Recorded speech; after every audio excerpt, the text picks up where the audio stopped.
Monopoly की आपने बात की। माजी में अमेरिका जो वो इंडिया को चीन को काउंटर करने के लिए बैक करता था। अब आप क्या समझते हैं कि ये जो पॉलिसी इस वक्त है, अब चीन तो दौरा सदर कर रहा है ट्रंप, तो जो इंडिया है इस हवाले से ये पॉलिसी क्या मुस्तकिल इसी तरह रहेगी? क्योंकि इस दौरे को इंडिया तो पसंद नहीं कर रहा। देखिए, एक इंडिया जो है वो इररेलीवेंट हो गया है अपनी फेल्ड डिप्लोमेसी की वजह से और अपनी फेल्ड पॉलिसी की वजह से। लेकिन इररेलीवेंट होने के बावजूद हम पाकिस्तानियों को ये बात समझने की है कि अमेरिका का रुझान हमेशा इंडिया की तरफ ही रहेगा। हमारे उसके रिलेशन ट्रांजैक्शनल हैं, हम उसकी बहुत बड़ी जरूरत है, हमारी अहमियत का उसे अंदाजा है।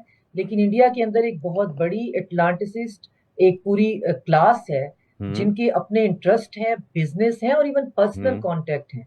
हाँ इनका जी। बहुत बड़ा डायस्पोरा है जो वहां के पावर कॉरिडोर में बहुत जो है वो डीप तरीके से वहां पे मौजूद है। तो हाँ। इंडिया की तरफ इसका रुझान अमेरिका का हमेशा रहेगा और हमें इस रियलाइजेशन में रहना चाहिए। अच्छा। लेकिन